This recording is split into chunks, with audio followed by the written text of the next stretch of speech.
మహిమ కలుగును గాక. క్రీస్తునందు ప్రేమన దేవుని సంగమా, 2025 సంవత్సరము ఆగస్టు 27వ తారీఖున ఈ మొదటి వార్షికోత్సవానికి వచ్చిన మీ అందరికీ నా యొక్క శుభాలు తెలియజేసుకున్నాం.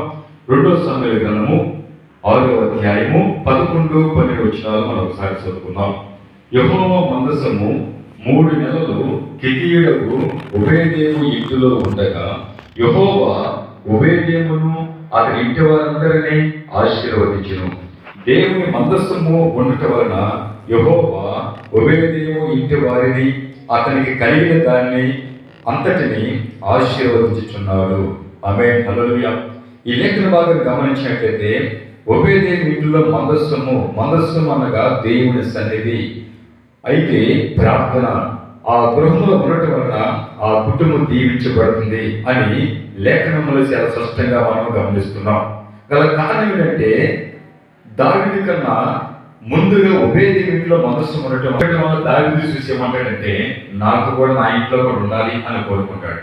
గల కారణం ఏంటంటే మందస్సము ప్రార్థన అనేది మన కుటుంబాల్లో ఏముండాలంటే ప్రార్థన ఉండాలి, అదేవిధంగా భక్తి జీవితం కలిగి ఉండాలి, అదేవిధంగా స్తుతి ఆరాధన ఉండాలి. దేవుని మీద మనం ఆనుకొని కలిగి ఉన్నప్పుడు ఏం జరుగుతుందంటే కుటుంబాల్లో ఆశీర్వాదం కలుగుతుంది. ఎందుకంటే భర్తను భార్య గౌరవించాలి, భార్య భర్తను గౌరవించాలి. ఎందుకంటే ఇద్దరు కూడా ప్రేమించుకోవాలి, ప్రేమ కలిగి ఉండాలి.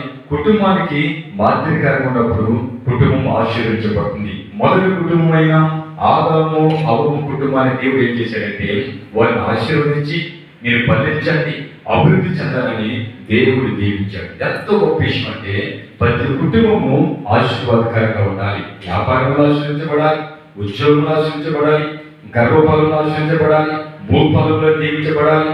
అనగా ప్రతి దానిలో ఆశీర్వాదం చూడాలనేది దేవుని యొక్క ఉద్దేశమే ఉన్నది. అంటే ఈ విధంగా దీవించబడాలంటే ఓబేదేము ఇంటిలో కావచ్చు, ఓబేదేము దీవించాడు తన భార్యని, తన పిల్లలను, తన కలిగిన సమస్తాన్ని దీవించడం గల కారణము మందస్సము అనగా ప్రార్థనా జీవితాన్ని కలిగి ఉన్నాడు. దేవుని సన్నిధి ఆ ఇంటిలో ఉన్నది. ఈరోజు మన ఇంట్లో దేవుని సన్నిధి ఉండదా? దేవుని సన్నిధి మనం ఉన్నప్పుడు దేవుడు తప్పకుండా మన కుటుంబాలు దేవుడు దీవిస్తాడు. ఎదుటి వాళ్ళలో కూడా డాగులు, మచ్చలు, కలంకం నీటిని చూడటం కాదు, మనం అలా చూసినప్పుడు మనం దీవించబడ్డాం. మన ఇంటిలో ఉండాల్సింది, మన ఒంటిలో ఉండాల్సింది ప్రార్థనా జీవితం. అప్పుడు ఎదుటి వారిని చూడడం, ఎదుటి వారిని తప్పులు చూడడం, ప్రతి ఒక్కరిలో కూడా మంచి ఉంటుంది. ఆ మంచి తనాన్ని మనం గుర్తెరిగినప్పుడు మనము కూడా మంచి మార్గంలో నడుచుకుంటాం. మన కుటుంబాలను దేవుడు దీవిస్తాడు. ఈ మొదటి వార్షికోత్సవానికి వచ్చిన మీ జీవితాల్లో కూడా మీకున్న ఎటువంటి వేదనలు ఉన్నప్పటికీ కూడా, దుఃఖం ఉన్నప్పటికీ, కన్నీరు ఉన్నప్పటికీ, ఎటువంటి సమస్యలతో నువ్వు సతమతమవుతున్నప్పుడు కూడా ఈ మొదటి వార్షికోత్సవం అనే కుటుంబ ఆశీర్వాదం వచ్చిన నీ జీవితంలో దేవుడు ఒక గొప్ప కార్యం చేయాలని ఆశపడుతున్నాడు.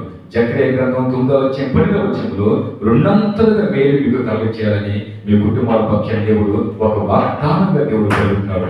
మిమ్మల్ని మీ కుటుంబాలని సమృద్ధిగా దేవుడు దీవించి ఆశీర్వదించిన గాక. ఆమేన్.